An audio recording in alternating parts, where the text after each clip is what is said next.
What's up, everybody? Welcome to the Bronx Pinstripe Show. 19 days officially until pitchers and catchers, and 30 days until spring training games, 64 days until opening day. How many days until the World Series? Do we know? How many days until the Yankees parade in the World Series? It's got to be like 290 days or something like that.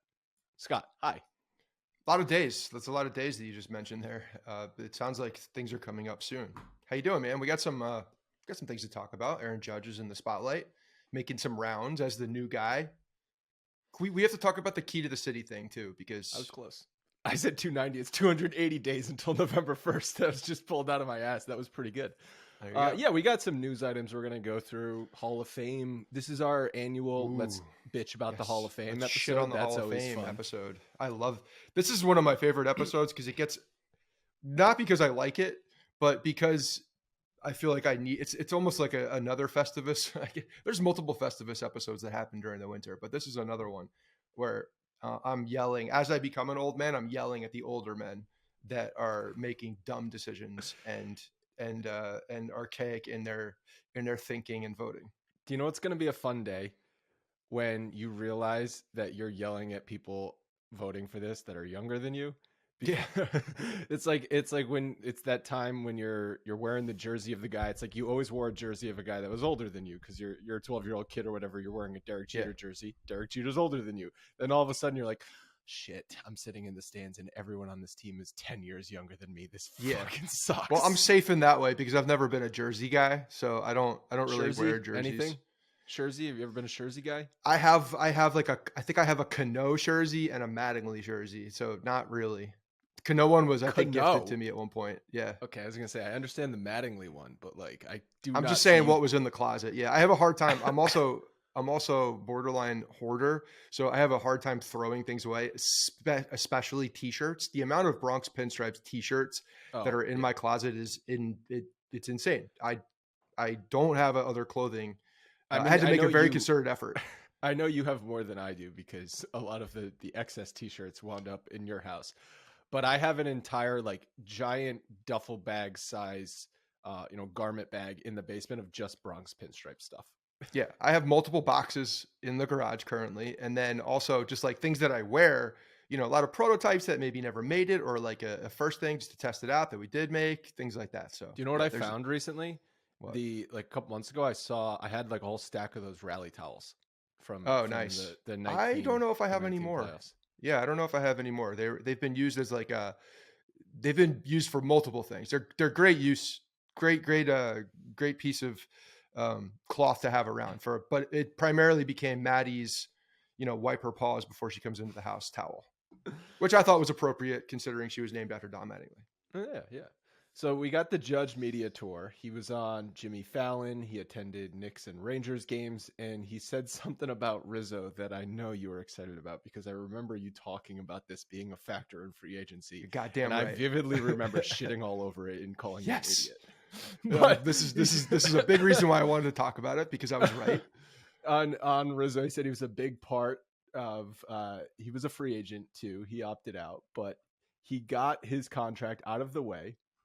And then now we've got to get you locked in. He was texting Judge. Rizzo was texting Judge saying, now we got to get you locked in. He was calling me every day.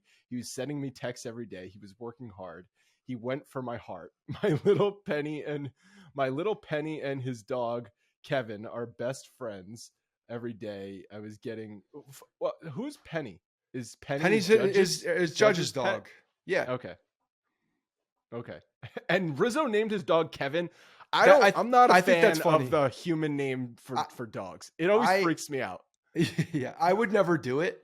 But it depends. Actually, that's not true. I think it depends on Larry, what my that name dog. It's like, what are you doing? That's not a dog's name. Kevin is not a dog's name. My first lab was Hannah, so you could like maybe a little bit, but it's kind of a dog's name too.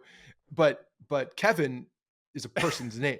It's just 100%. There's something about the everyday white guy name for a dog. It's just like you can't name a dog Bob, Mike, like Larry. I've heard Kevin. Bob. I don't know. Mike's a little weird. But yeah, then so I do like that. And yes, they're friends. They've been friends. You could see it. And the reason I went to this is because all through the year, these two are just have shit-eating grins. Look, they're like man on man flirting in the dugout constantly, just constant. and they you could tell that they had a good friendship. So when I saw that Rizzo was re-signing to get that business out of the way, as they said, you knew damn well he was going to be putting pressure on his boy. And he's one of those guys who will be very persistent. And I'm glad that Judge was talking about how persistent he actually was. So do you think he texted him in the 11-minute window? We thought that Judge was on his way to San Francisco. You think Rizzo was calling him, dude, what the hell? Yeah, I don't know. I bet Rizzo already knew more information than everybody at that point, because he was probably a confidant. And, you know, the fact also Judge was talking on that interview when he was with Fallon, that he had talked with Derek Jeter multiple times during the free agent, which I thought was really interesting. And I fucking called that one too. I was like, you know damn well behind the scenes they're talking, because they have to be, because it makes too much sense.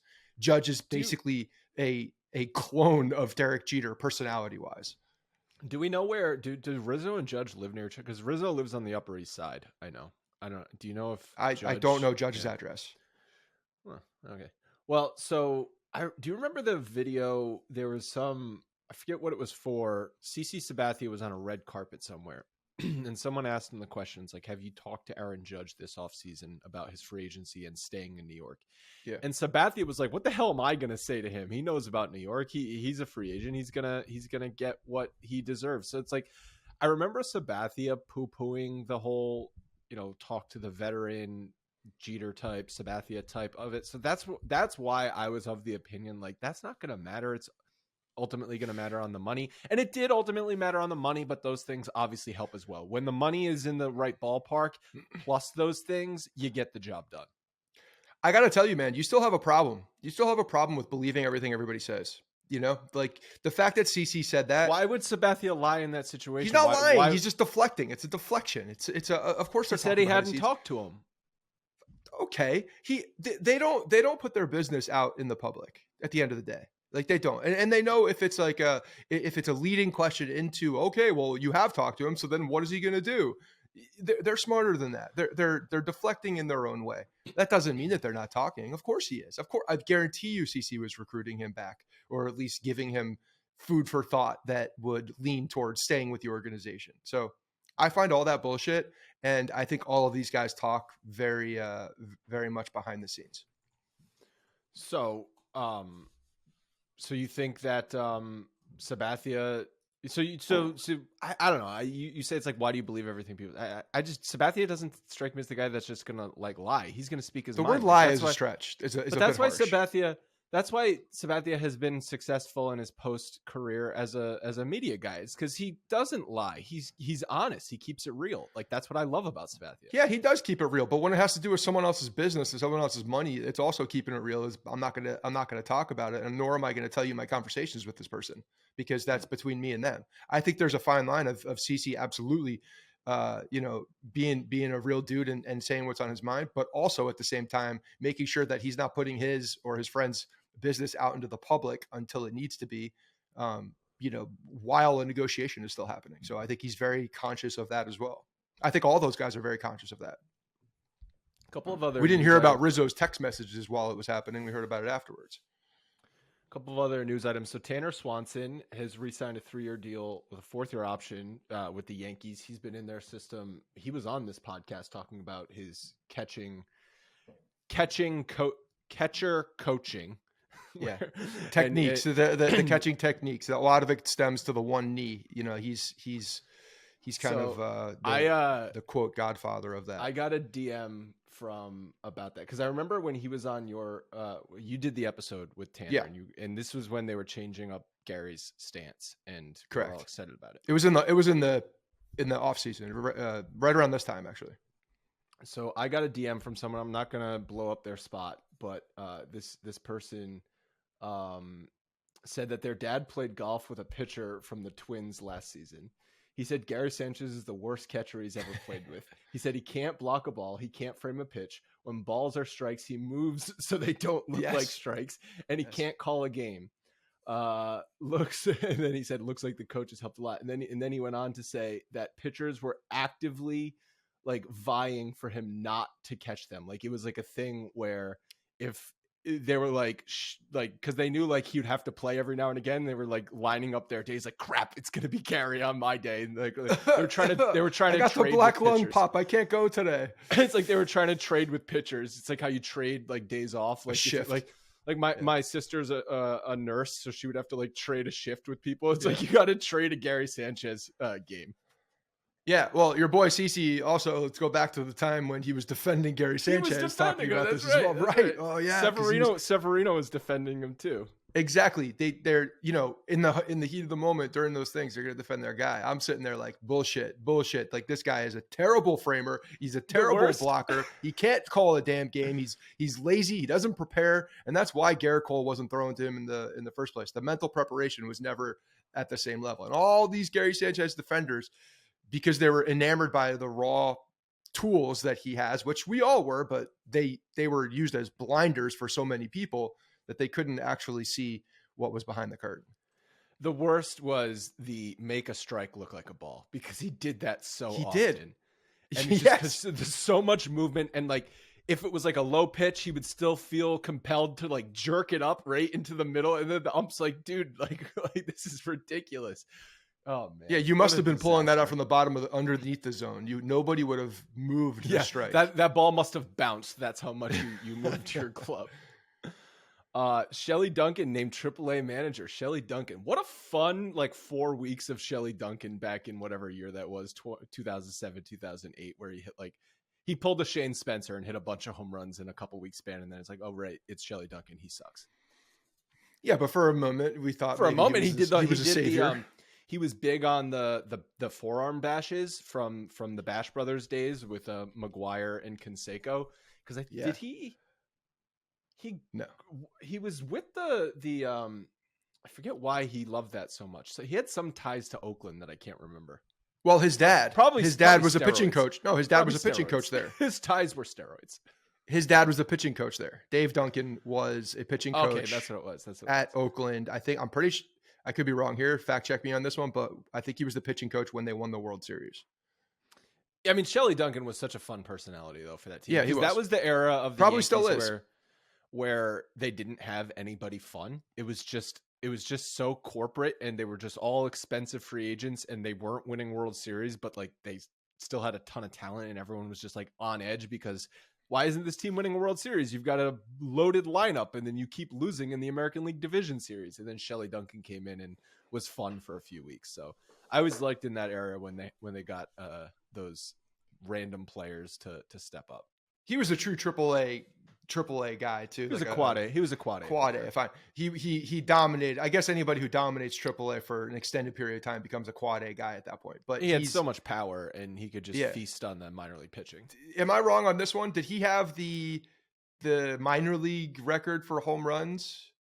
I could be wrong on that one. I could be making that one up completely. But he was up there for something. That's not a record you want, because that just means you were in the minors for a long time. He was there for a while. I mean, that's his deal.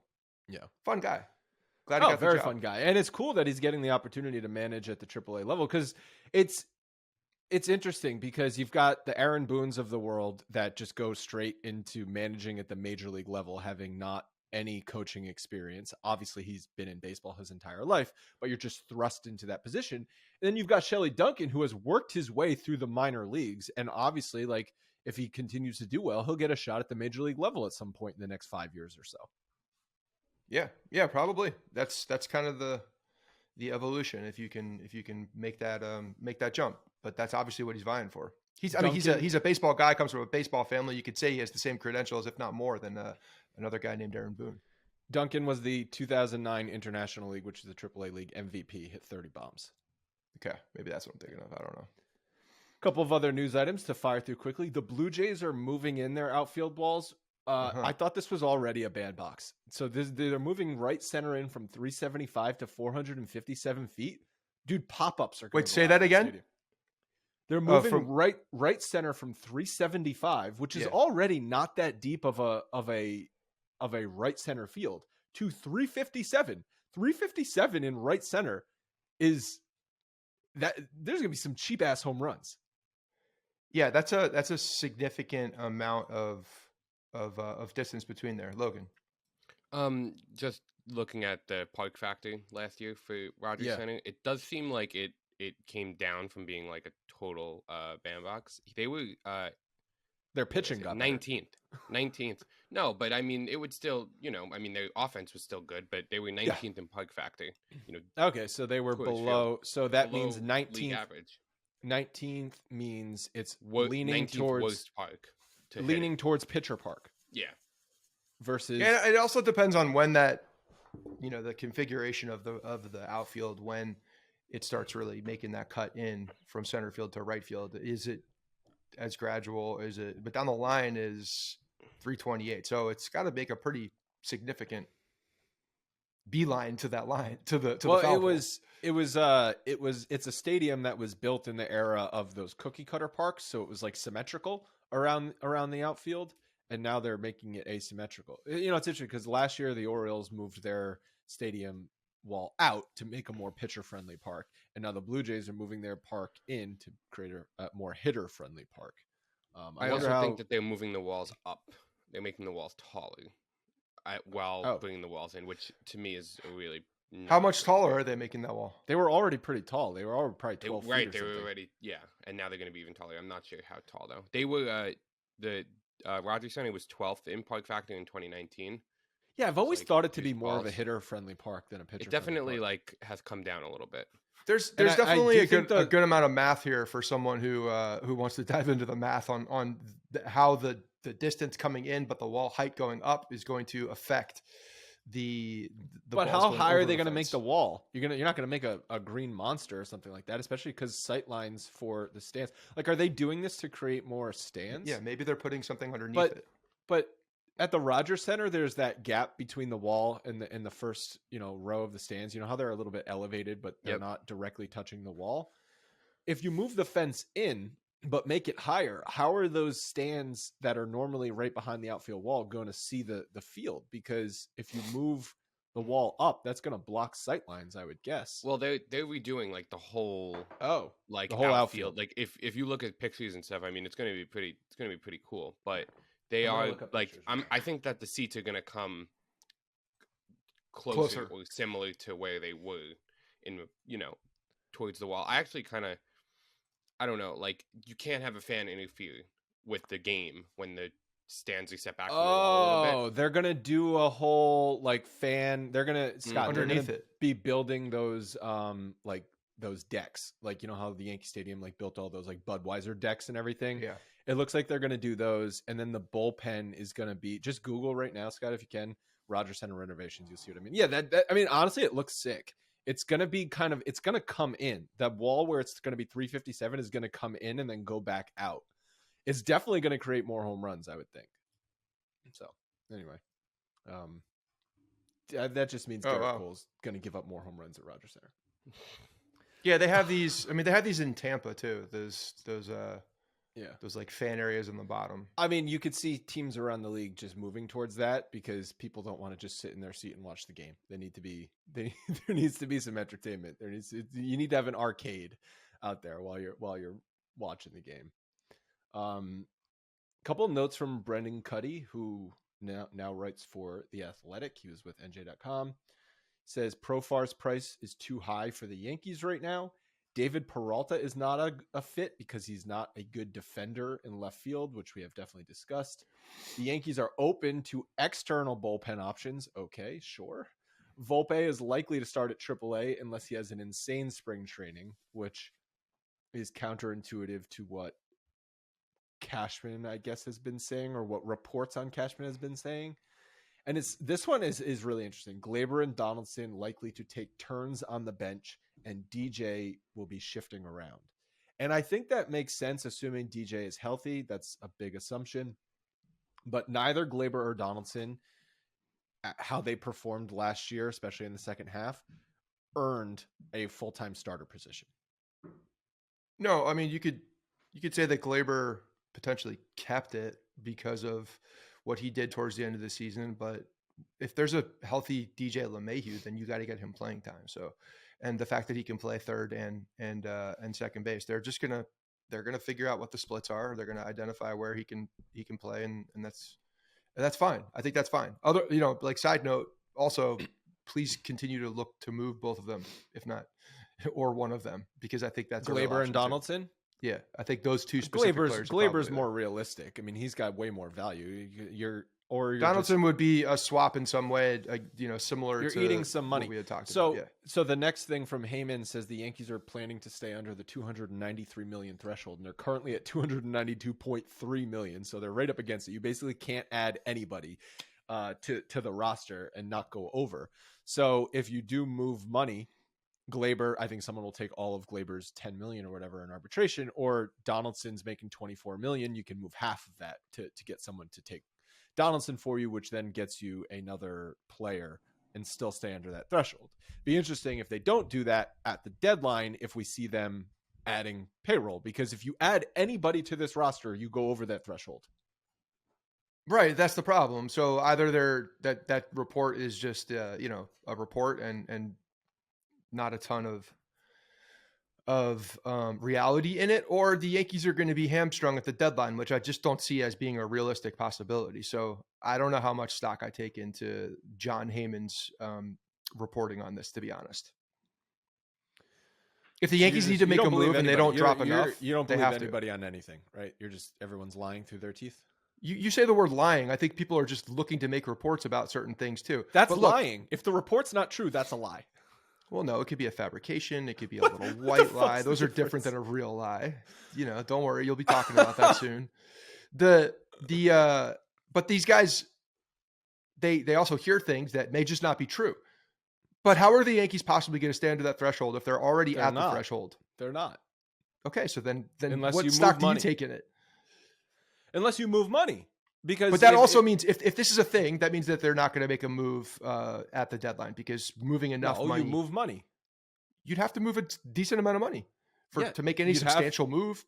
You'd have to move. I mean, the guys we can list the guys that are candidates to move. I feel like you can move one of these guys or a portion of these guys' contracts. Donaldson, IKF, Gleyber. Those are like the three most likely candidates. I'm not putting Hicks in there because we'll see in a minute. Donaldson is not a likely candidate to move. On for Aaron Hicks.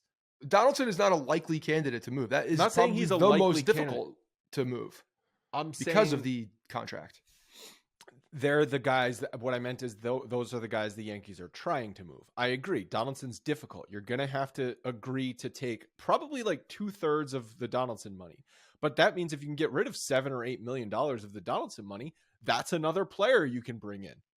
Yeah, possibly. That's I think why we were circling the fact that if they were to do something like that, they would have to probably take on another high-priced person that potentially fit their lineup, so that another team could come, be free of a longer contract.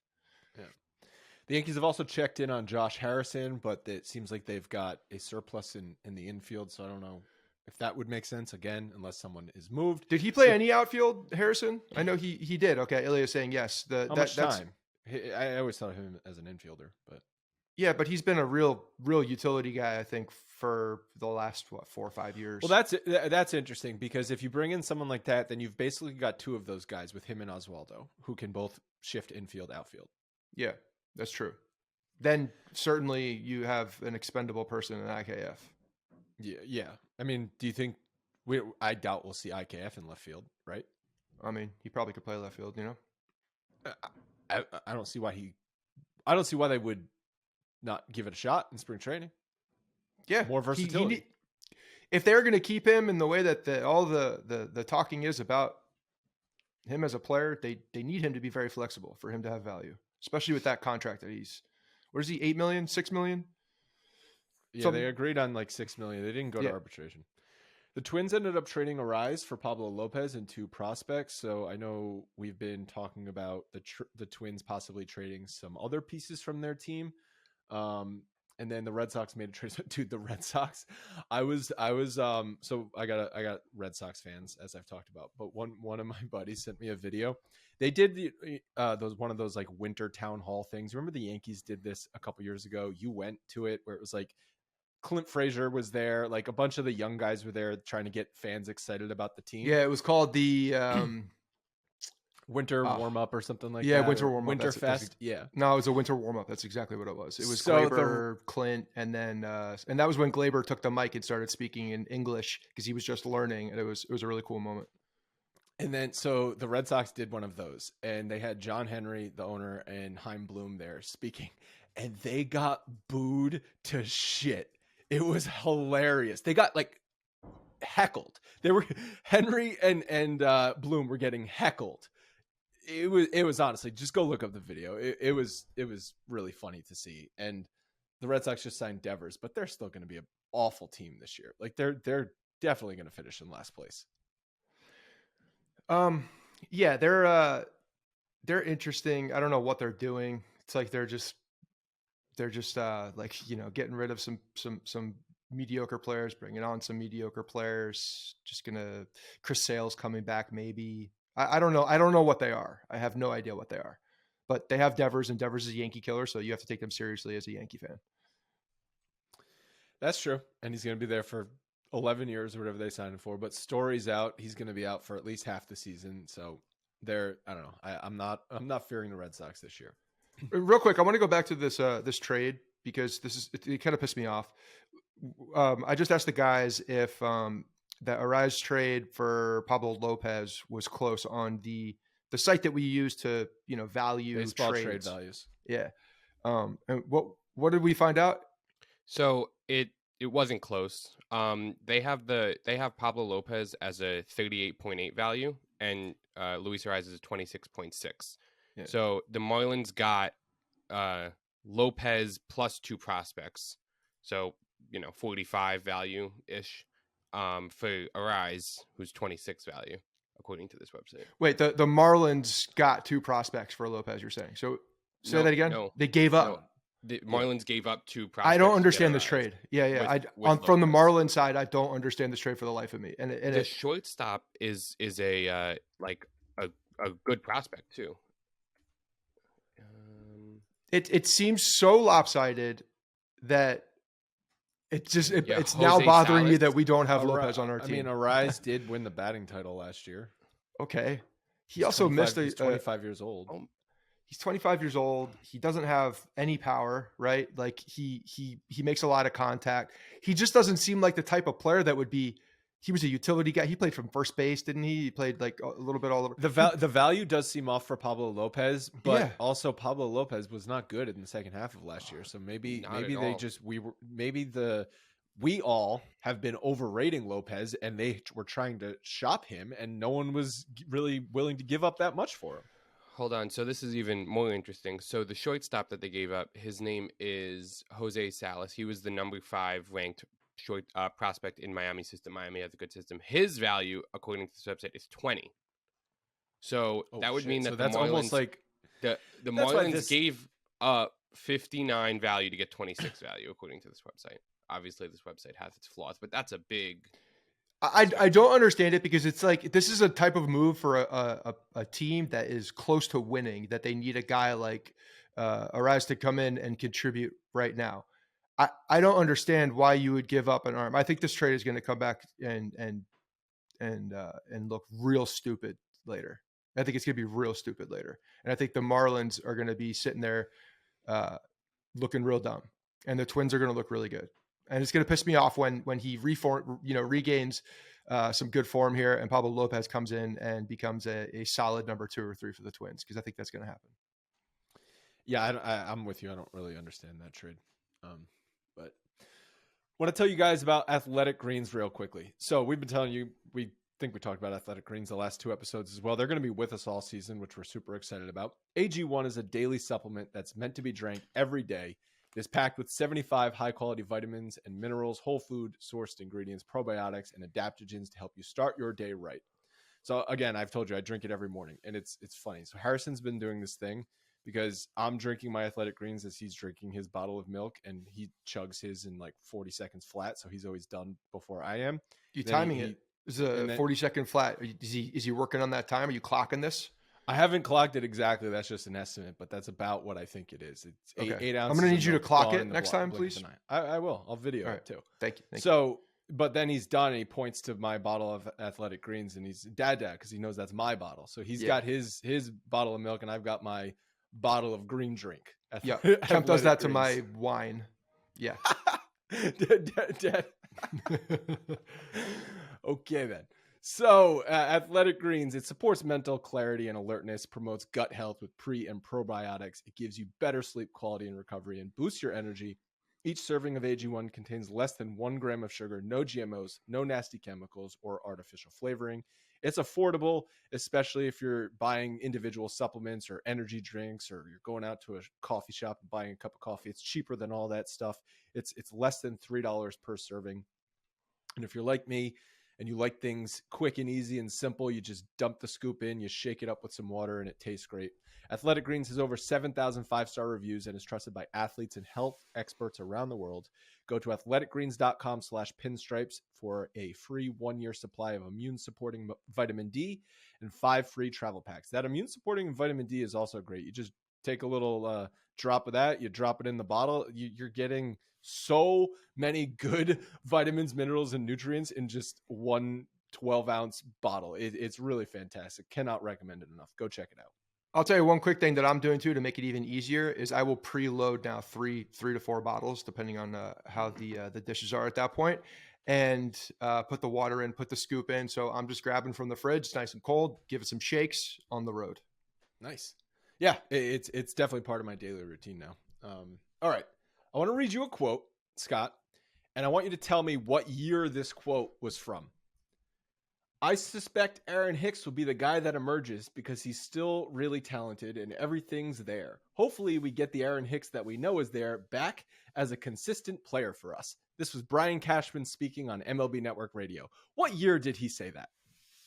I know the answer to this, but it sounds like it's circa 2018 and 2019 and 2020 right, and 2021. Yeah. And also 2022. And now here we are in January of 2023, and we're saying the same thing about Aaron Hicks. Maybe after 6 years of failing, it's just not going to work.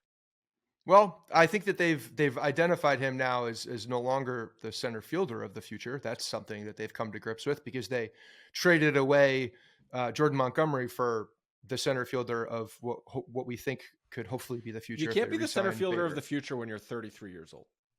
Right. Well, I mean, that's what he was. That's the point. They've moved on from that narrative. So now he's the left fielder of now. The left fielder of now. And when I look at Aaron Hicks or a guy like Oswaldo Cabrera, I'm gonna if you gave me the statistic line for both of those players at the end of the year, I bet they would look pretty similar, if not much better on Cabrera's side, because I think he's got more talent and he will probably evolve as a player. Whereas Hicks is just trying to like stay relevant. I'm definitely not surprised by this quote. And I'm not necessarily even mad about it because I do think that if Hicks has a bad spring training or a bad start to the season, they're not going to stick with him. There's no point to sticking with Aaron Hicks at this point. And I do think they will give Oswaldo Cabrera a shot, but I would like, it just kind of annoys me that Hicks is the leader in the clubhouse because I don't think he's earned to be the leader in the clubhouse, even though he's a scratch golfer. Yeah. Well, is he a scratch golfer anymore? Probably who not. knows? That's probably not even true anymore either. So he's under contract. That's the biggest reason. That's the reason why he's even being talked about. He can be a fourth or fifth outfielder under contract. It's fine. He's under contract. Like he does. No, he's under contract, meaning like he's still relevant in the player. The contract is enough where they're not going to go out and find. When you look at the options for left field right now in the free agent market, there's just nothing really there that's exciting. We've tried to talk ourselves into multiple players. A guy like Profar I know is in the notes here is just, he's asking for too much money. He had a resurgence last year with San Diego. Like, to me, when you're looking at the fits, like maybe he could be a fit, but it's still risky and you're going to have to pay more to him. So why not just trot out what you have at this point? And I agree. I'm not suggesting like go get Brian Reynolds or go sign this guy for left field, because I think you see what you have in the first half of the season in left field and then adjust from there. So that I think is a fine plan. And Cashman even alluded to that. He said, we certainly have our lines out on certain opportunities, but trying to match up is never easy. If it happens in February or March, so be it. But if not, we're prepared to go with what we have. I hope Oswaldo Cabrera emerges. That's all I'm saying. Because just the last comment, which is the context around the first comment, I think, is that they're actually looking. Like, yeah, he's the guy right now, but they are looking. Will continue to look and continue to talk because they understand that it's not an ideal situation. So that's what they're doing. Support of the guy that's in the clubhouse because that's what you do. Even though he got benched last year, booed on Derek Jeter night, everyone hated him. Yeah, right. But it's all still there, as he says. He's still talented. There's somewhere in there. There's talent. Somewhere in there. There's talent. It's a matter of if the guy can use it or not. Somewhere in there, deep inside, about 6.5 years ago, there's talent. Right. So, this is all company line for a guy that's under contract and on the team currently. But the last comment to me is more the takeaway in the sense that, yeah, he's great. Awesome. He's cool. We're still looking. I have multiple meetings on the books right now with teams to talk about left field. That's what that says to me. I found the quote funny because honestly, out of context, you could think that quote was from any of the past 5 off seasons. I swear he said that before verbatim. All right, you ready to get? I think we should have a new segment during the year where I translate things that are said to the media to you, so that you can understand what they actually say. I understand them. Well, I'm not sure. I think it's a good segment. It could be part of your growth. Logan's putting in our chat that Hicks was really good in July. It was like a 3-week stretch where he had like an 880 OPS, 890 OPS. Yeah. And we're like, maybe he can. There's that talent that everyone's talking about. Can you give me his stats before July? It's actually strange when you look at his season because he was solid in April and in March and April. He hit 306 if you remember. Remember he was like hot at the beginning of the year, but like he hit for no power. He didn't have an extra base hit. He didn't have an extra base hit that entire time. He had one home run. He had one home run and no doubles. It was all singles. And then he had a slow singles hitter. Awesome. 127 average. 394 OPS in May. 394 OPS. 394 OPS. Do you realize how bad that is? But it's funny because then in June he went to a 719 OPS and then in July an 890 OPS. So like both like obviously 890 really good, 719 last year was a little bit below average. It actually has him above average, 102 OPS plus. Yeah. And then in August he had a 361 OPS again. So let's say just split the difference. What was Can you see exit velocity on any of this stuff? Negative. I'm 11. curious. I could find it if you want. What was his StatCast page is probably all blue. So what was his total OPS for the season? 642. 642. 85 OPS plus. And 85 OPS plus. Okay. So that's probably what he is. Right? That's probably what he is. Yeah, he's about I would say an 85 to a 90 OPS plus. Okay, with no longer good defense. Average defense. Well, so you now have the talent's there. You have a below average injury. No, not anymore. He used to have a cannon. 92% arm strength last year. 92%. Yeah, no. So he did fire off a few throws last year where you saw the clock. It wasn't 108, but he had some good throws. Do you guys realize? Still lazy going after the ball in the corner. You remember that like 104 mile an hour throw from the outfield? 108. 108. Do you realize that was from the year 1964? Yeah, that's amazing. Yeah. The fact that it tracks this well in today's game. Yeah, it's so long ago. Yeah. So Hicks is probably a 90 OPS guy, which is 10% below league average offensively. And he is overall an average defensive outfielder who does not run well. His defensive numbers are actually from last year better than I thought they would be. That's hurting my narrative, Logan. I'm sorry. He does not run well. He's injury prone. And he's going to hit in. He runs well enough. Why are you saying he doesn't run well? He runs fine. This is a narrative I'm building. 66 percentile. Now these are lies. 66 percentile. That's not running well. That's running pretty mediocre. That's a red dot. Okay. 66% is because he doesn't try. It is a red dot. So everyone slows shit in the league? Well, I mean, it's above average. It's the percentile. It's above average, right? 66%. I would argue that it's more about the technique and angle to the ball that gives him this slug. What's his outfield? The athleticism's there. What's his outs above average? 61st percentile. Okay, so he's slightly above average defensively. Walks a ton though, 95th percentile. Oh, we love the walks. What a leadoff guy right there. Me and Scott were pining for that at the beginning of the year. Well, in theory, on paper, makes sense. He's going to hit in places in the lineup he shouldn't because he's a switch hitter and walks. Yeah, well, the number 9 hitter is a good spot for that. I agree. Turn the lineup over. All right, you ready to get angry about the Hall of Fame this year? Let's do it. Let's get angry. Scott Rolen is the only inductee, third baseman. Obviously played on some great Cardinals teams, Phillies teams. He was a great player. He got 76.3% of the vote, and it took him 6 years to get in. Todd Helton just narrowly missed. He missed by 11 votes. This was his 5th year on the ballot, so he'll probably get in next year. And then we've got some other guys that were sniffing as well. Andrew Jones, Billy Wagner, Gary Sheffield. I am surprised to see Gary Sheffield still hanging around 55%.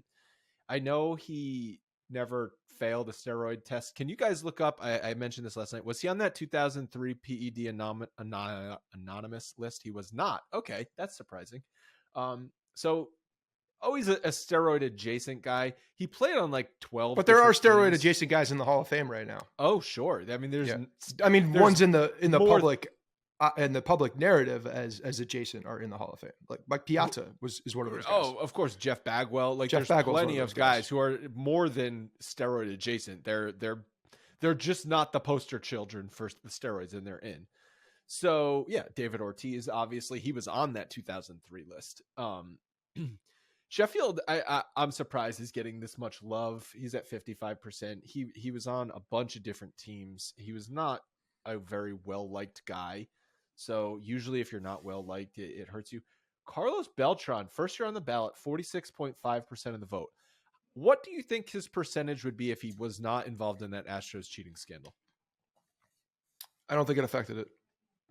I disagree. If it affected it, it was a little bit, not enough to make a difference.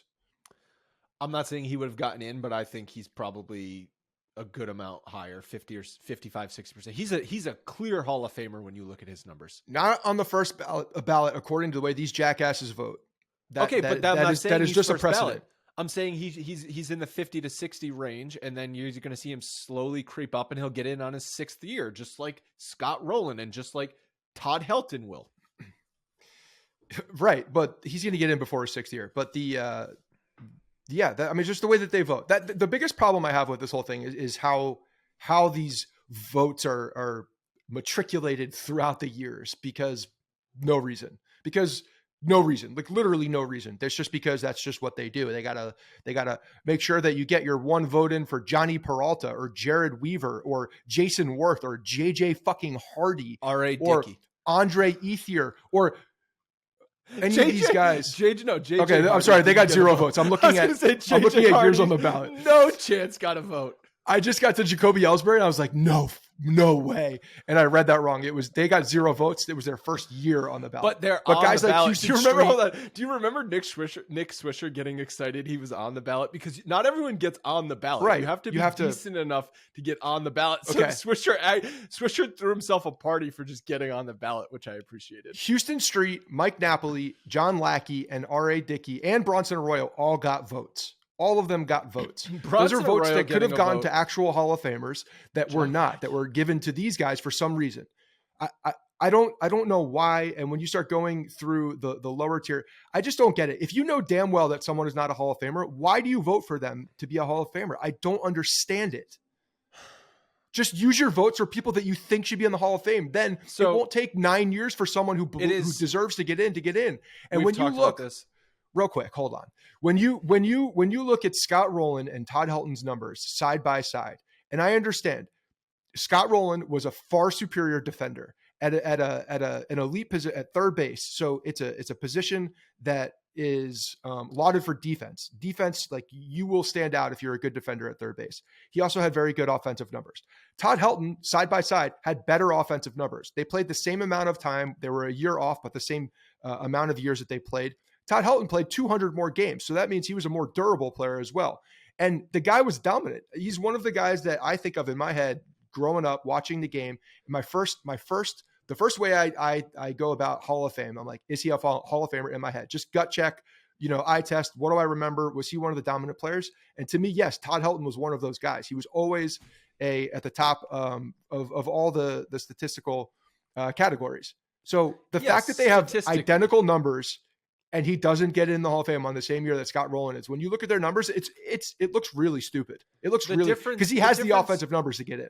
Yeah, the difference is clearly third base, and people are valuing third base over first base, especially a first baseman who hit in Colorado. And I think that does get held against guys. Frankly, they both bore the shit out of me. I don't care if either of them get into the Hall of Fame because, yeah, you talk about gut eye test, gut test, eye test. I'm not excited by either of those guys being in the Hall of Fame. But Todd Helton was a pure hitter, man. He was just a pure hitter. Great, pure hitter. And the fact that he's got to wait now another year for no reason really at all. Like these guys should just be in at the same time. It's stupid. So the stupid thing about the voting is you have a certain number of votes that you can cast. You can't just vote for everyone you think is a Hall of Famer. I think you have 10 votes that you can cast. So that's why you see guys allocating their votes to players like R.A. Dickey for some goddamn reason, or Bronson Arroyo, because they want to keep guys on ballots, even though those guys are not going to stay on the ballot because they didn't get 5% of the vote. It's like this jockeying of position that guys use. And another reason why there's been so many guys not unanimously voted into the Hall of Fame. I know we had Mariano, but a reason why Jeter wasn't voted into the Hall of Fame, or when Ken Griffey Jr. because it's anonymous. But also, or when Ken Griffey Jr. was like 1 or 2 votes short. Guys have even talked about this being a thing. They're like, well, I know Ken Griffey Jr. is going to be a Hall of Famer. I don't need to use one of my votes on him because he's going to get in anyway. So I'm going to use one of my votes on a guy to keep him on the ballot. It's so ass backwards. It's so stupid. Every year we get mad about this. Every year it doesn't change. Next year we're going to say the same goddamn thing on January 25th, 2024. Book it. Yes. And the difference is the rollover of writers, the younger generation, and how the mentality thinks. It doesn't happen overnight. It's a shift that you will see when you look back and identify, eras and decades of how the voting stood. But, I will continue to stand on a soapbox and scream at these jackasses who are voting R.A. Dickey in as a Hall of Famer. And using one of their 10 votes. You don't have to use that vote. You know that, right? You don't have to. I know you don't have to do 10 votes. Yeah, you can. Let's make sure that we put something in there for identifying people that are not Hall of Famers. That's it. Just identify the people that you think are Hall of Famers. It's so easy. And don't vote for anybody else that you don't believe is a Hall of Famer. Because if you can't defend that they're a Hall of Famer, you shouldn't vote for them. And the fact that it's anonymous, to me, is the biggest problem. Because then you get people. Change you would make there's no accountability. If you could make one change, just don't make it anonymous. I think that would be the biggest change. Yeah, I think that could make the biggest impact because accountability is very powerful. When you have accountability and you have to publish your ballot and say and defend why you did a particular thing, you may not do the same things. You may not want that public scathing for you wasting a vote on Mike Napoli, who's still drunk running around Boston with his shirt off. I have a good idea. So there should be a committee. It should be like a common sense committee that maybe you and I can we head this one up too? Yes. So the votes are no longer anonymous, so everyone's public. So we get to see who everyone voted for, and then the common sense committee gets to vote on guys to keep their privileges of voting for the next year. And if you voted for R.A. Dickey, you don't get to keep your privileges. I like that. Are you saying keep it public or don't keep it public? Just keep it public. So yeah, everything's public. Make it public. Okay. Make it public. So everyone's votes are out there, and then the committee gets to look. Okay, this guy voted for Todd Helton. He voted for Scott Rolen. That makes sense. Oh, this guy voted for R.A. Dickey. That doesn't make any sense. You do not get to keep your privileges. You're out.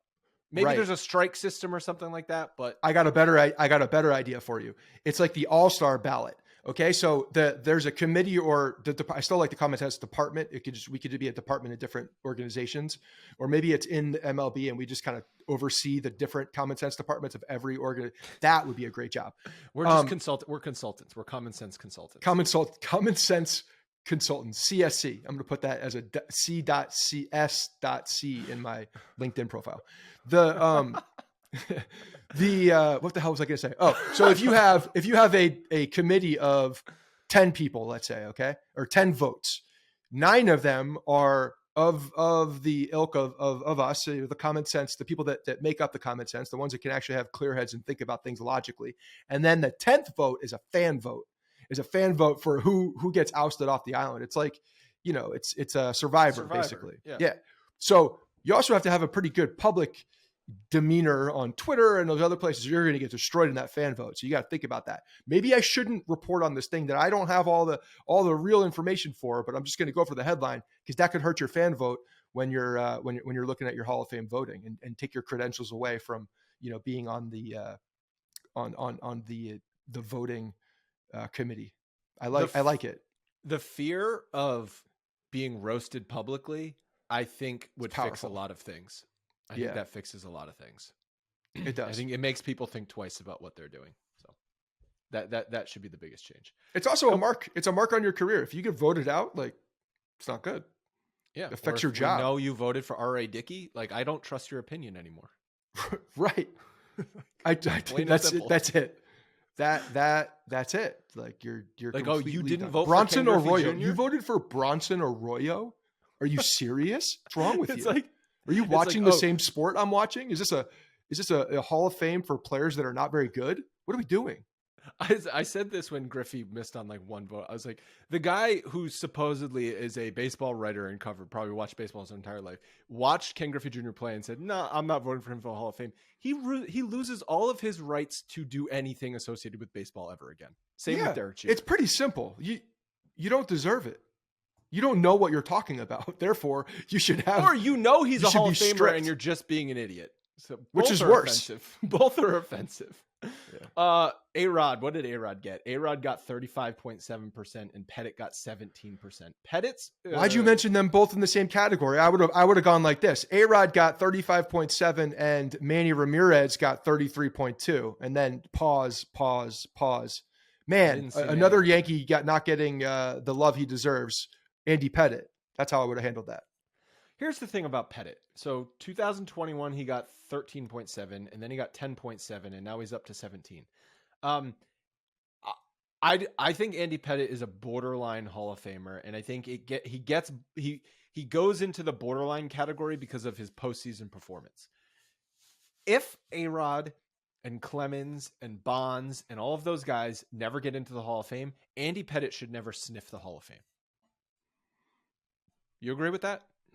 If that's the criteria, but the problem is that the criteria is personal in a lot of ways. You know what I think they should be doing, and we don't like A-Rod. Yeah, it's personal. No, like personal. I mean when you yes, but when you look at the level of atrocities that they've committed, but like at when that you look point, at the level of that's there's that gray matter. There's that gray area of. So a guy, I understand there's levels to how much you cheat, right?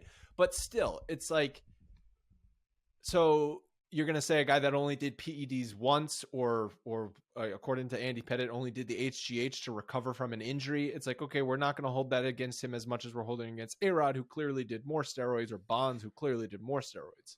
Let me tell you what's going to be very interesting. Even though those players, Bonds, Clemens, and A-Rod, far superior players to Andy Pettit.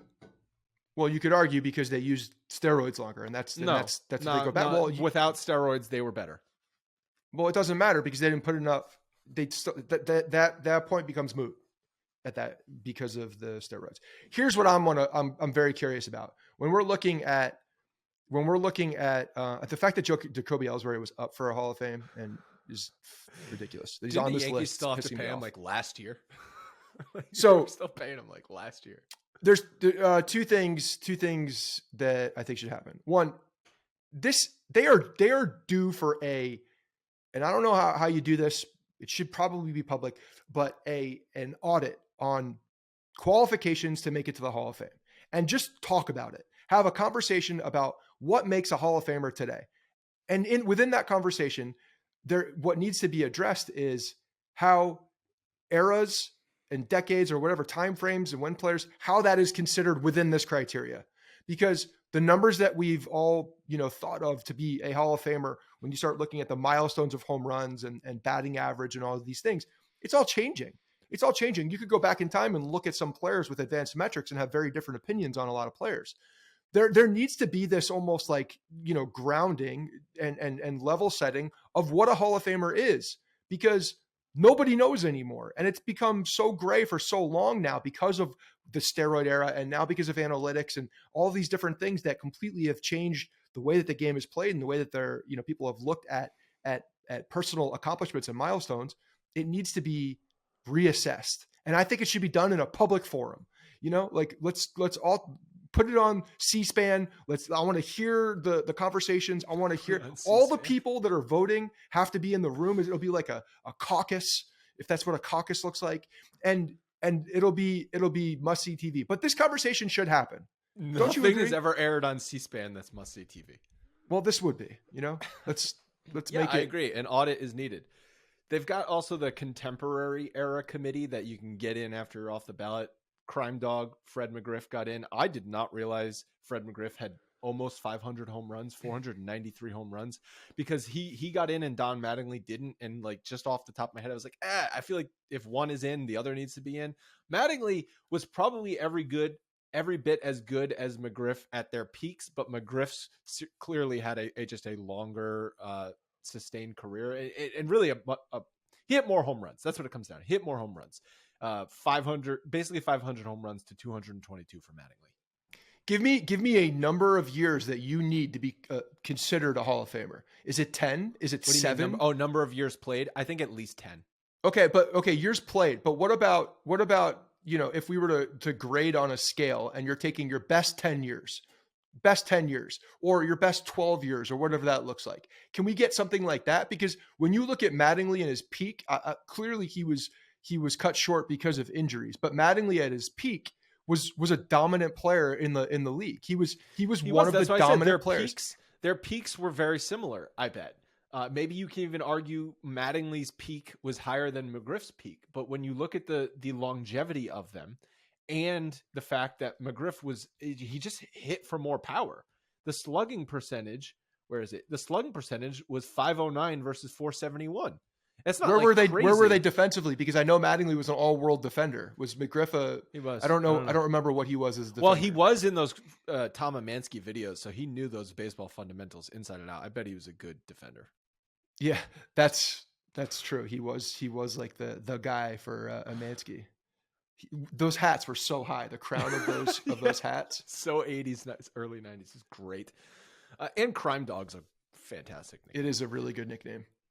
So Bonds and Clemens got fewer than 4 votes each. The panel, this committee, I don't know if this has much common sense, but here's the committee. Oh, here's the people. That's what I was going to ask for. Good. Chipper Jones, I know he does not have common sense.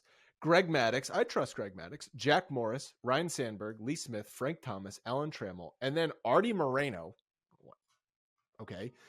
Blue Jays president, MLB exec Paul Beeston, GM Theo Epstein. I trust Theo Epstein. I think he's got a lot of common sense, especially some of the things he said about the recent game. Theo Epstein has won me over. Ken Williams, you highlight who you highlight Ken Williams, Dave St. Peter, and Susan Slusser. So that was the committee, kind of a hodgepodge of people. It's an interesting committee. I don't know what you got to be. They do have a lot of 90s players, late 80s, 90s players, like pretty much all of them, actually. Yeah, I mean, Jack Thomas, from listening to him talk in the broadcast studio, it's not, he doesn't say a lot of things. Frank Thomas is not great on TV. Words. Yeah. Morris took forever to get into the Hall of Fame. Remember, wasn't he put through by this committee? No, I think Morris got in on like his last year, didn't he? Or was he on the committee? Wait a second.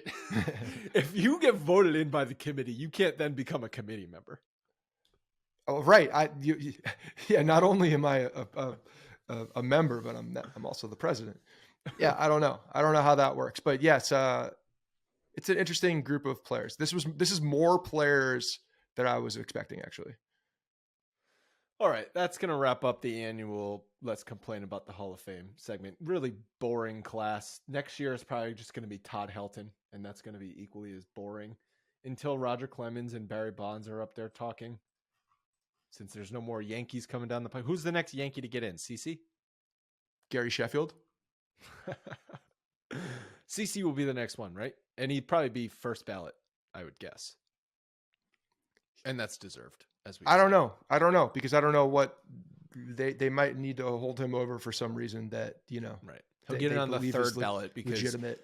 He'll get on the third ballot because I don't know who else played in that era that was crappy, that needed a vote. The R.A. Dickey equivalent needed a vote in 4 years. There's so two that's guys pretty on cool. this on here that are interesting also. Melky will get a vote because CC Steroid Sabat- guy. yeah, Steroid guy. created the fake website. Created a fake Remember website. the fake website? Melky was in pretty deep. Wasn't it ties to cousin Yuri too? Weren't there some ties to cousin Yuri? Probably because I think of there were. A-Rod, but did you guys know, Logan, Ilya, did you know about Melky's fake website? Oh my God. So he got popped for PEDs when he hit like 350 with the Giants. And I forget why he created the fake website about like where he got these legal supplements, but he's like, no, this is where I bought them from. And someone went on it. It was like a WordPress, like 1-page website. Like, dude, this is like your emails registered to this domain name. like you created this website. It was so funny. Why is cousin Yuri's name on the domain? If you're looking at Yankees getting in though too, I mean, if all of you believe that Beltran was held down because of the cheating scandal. Oh, that was the other thing I was going to say.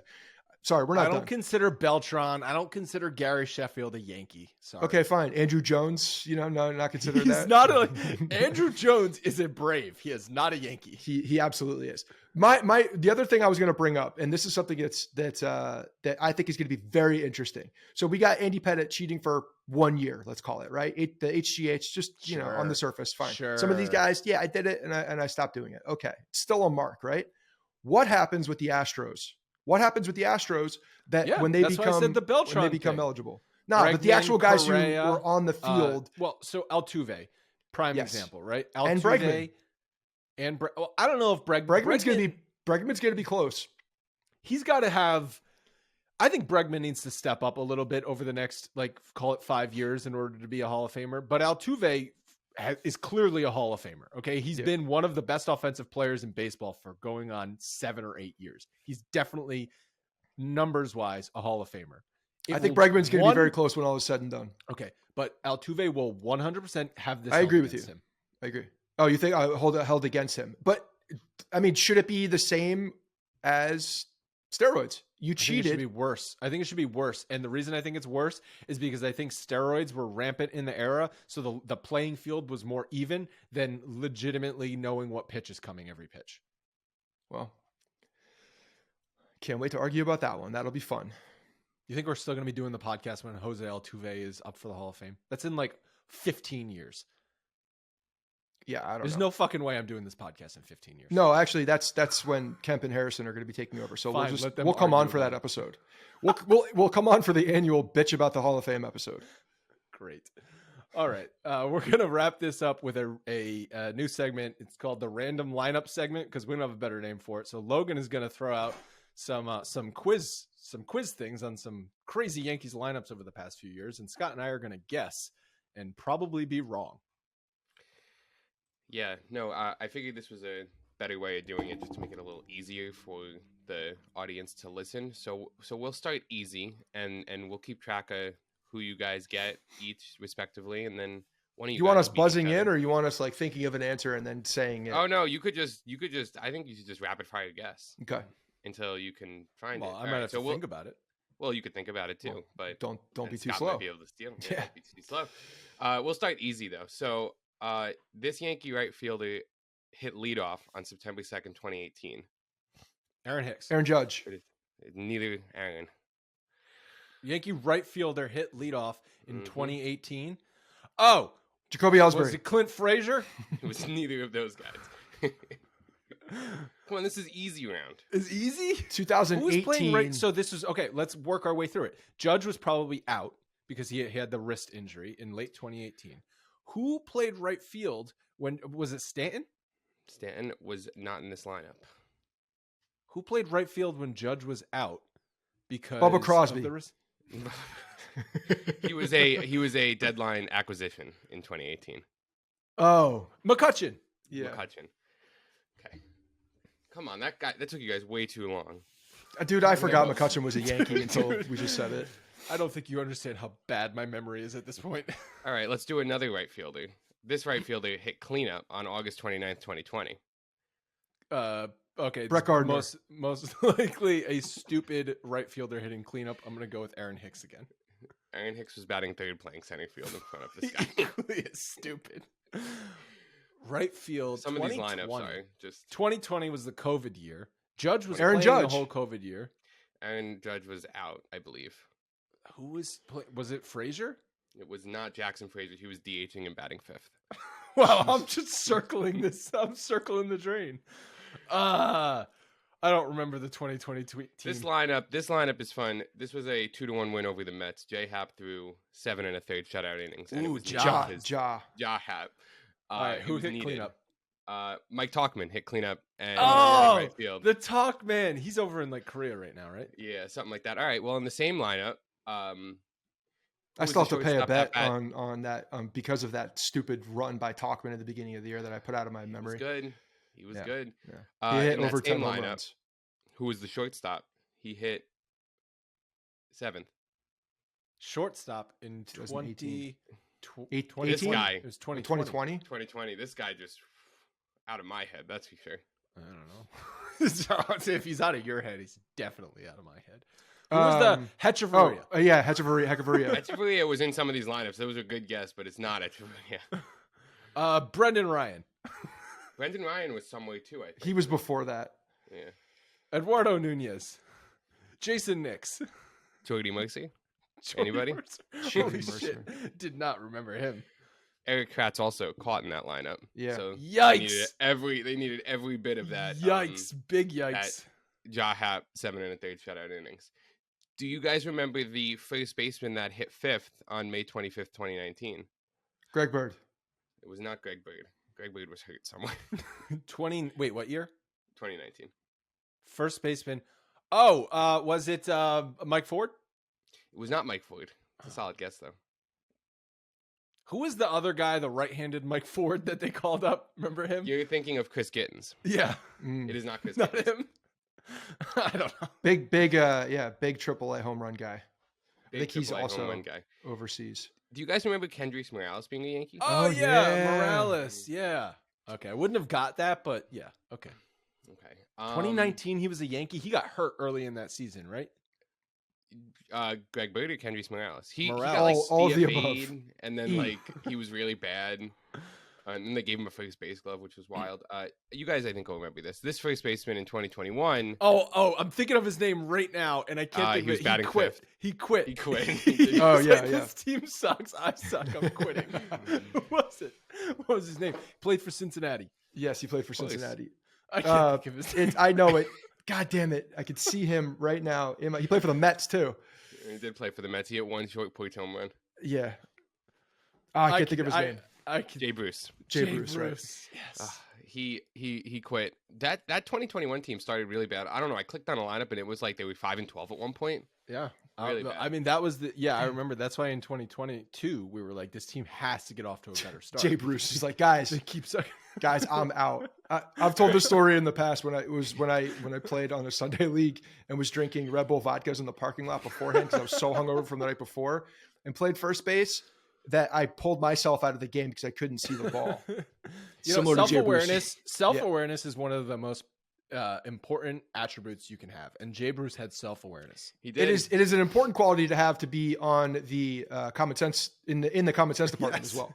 Yes. Key attribute. We could appoint Jay Bruce as part of the committee. Yeah, he's. So we already talked about Jay Bruce starting at first base in 2021 and Chris Gittins starting at first base in 2021. Another guy started at first base in 2021. This guy was on July 20th in a 6-4 win over Philly. If you guys have any idea, he was batting 6th. They really had a first base problem before Anthony Rizzo, is what I learned. 2021. DJ LeMahieu? This was Not before, wouldn't have been hitting 6th. Hold on. What date was it again? June? July 20th. July 20th against Philly. So this was before they acquired Rizzo. Yes. Who was playing first base? Can you give us like another hint? We need more hints. He was a lefty bat. Is this Mike Ford? This is not Mike Ford. He was called up just for a short period of time. Crap. Oh no, I'm thinking of the guy from that they used to have, and then he went to Tampa. This was before that. I'll give you this hint. He was truly a catcher that they stuck at first base. A catcher they stuck at first base. Sal Fasano. That's a good guess. He was a right-handed hitter though. Rob Brantley. Oh, jeez. Yeah. God, yeah. Okay. Yeah, one they of really them did will have. do. I mean, there wasn't Rizzo. It went Mark Teixeira, a billion Bird. people, Anthony Rizzo. All right, Well, let's Luke do Voigt was in there. let's Two do more? two more. Okay, so in that lineup with Chris Gittens, this guy, this is a fun name. Chris Gittens hit 5th. Who was the right fielder that hit 6th? I'll give you a hint. Neither Aaron Hicks or Aaron Judge were in this lineup. You know what's crazy is that you keep saying right fielders, and you'd think it's like, oh, Aaron Judge has been playing right field. Well, this for is the reason 8 why everybody's years. like, "Oh, don't re-sign him, because he wasn't in the lineup a A lot." lot of first basemen, a lot of right fielders is what I've realized. 2021, a July game with a random ass right fielder. I'll give you the rest of the outfield. Greg Allen was playing center field, and Ryan Lamar was playing left field. Ryan Lamar was going to be my guess and right. So it was oh my God. Oh, another speed. Was he a speed? Robinson Was not Shane Robinson, but Shane Robinson. Do you remember when he got almost plunked in the head against the Red Sox, and Judge and Stanton were not happy? Shane Robinson was my guess. That's his Trey Ambergy. Let me just read this lineup quick. It was a 9-1 win over Boston. Boston, shake my head. Jamison Tyon started. DJ LeMahieu, Giancarlo Stanton, Gary Sanchez, Gleyber Torres at shortstop, Chris Gittens, Trey Ambergy, Rougned Odor, Ryan Lamar, Greg Allen. They scored 9 runs. It's a miracle. Who was pitching? How many walks did he walked everybody? Oh, who pitched in that game? The who was? This just goes back to like tuning Martin out. Perez. Okay. Ooh. Tuning out some of these terrible lineups and terrible teams, and you know why they needed to completely redo the What's roster crazy is there's so many examples of like, and that's not just one replacement player playing. That's 5 replacement players playing in a lineup of 9, and it happens so frequently with this team over the past 4 years. Yeah, That's why we could do this segment. Last one. May 16, 2015. Ooh. Run it back. Who was playing shortstop and batting 8th? 2015. I already said Brendan Ryan, but is that Not the answer? Brendan Ryan. He was I on assume that it's team. nobody we've mentioned yet. It is nobody you have mentioned yet, and it is not Didi Gregorius, who was around at that time, I think. Well, that was his first year. 2015 was Didi's first year. Was he? That was an off-season acquisition, right? In 2015. It was a trade with the Diamondbacks, yes. And he didn't have a good start. He had a really bad start to the season, and he came around towards the end though. 5-1 win versus Kansas City, and they won. CC was pitching to John Ryan Murphy, Yankee legend. Nice. Shortstop in 2015 was not Didi. I don't remember that team well enough. Was not Brendan Ryan, who because he was around that time, I think. Steven Drew. Drew was playing shortstop. He was playing shortstop. Because he played second base so much. Jose Pirello was playing second base. Not a clue. A really good fella. Not Rob Refsnyder. Refsnyder didn't play short. He played. Remember when they put him at third? That was sad. I do. That was sad. That was a sad day. All right. That was a fun segment. Maybe we'll do more of it in the coming weeks. Thank you guys so much for listening. We'll be back at you again next Wednesday.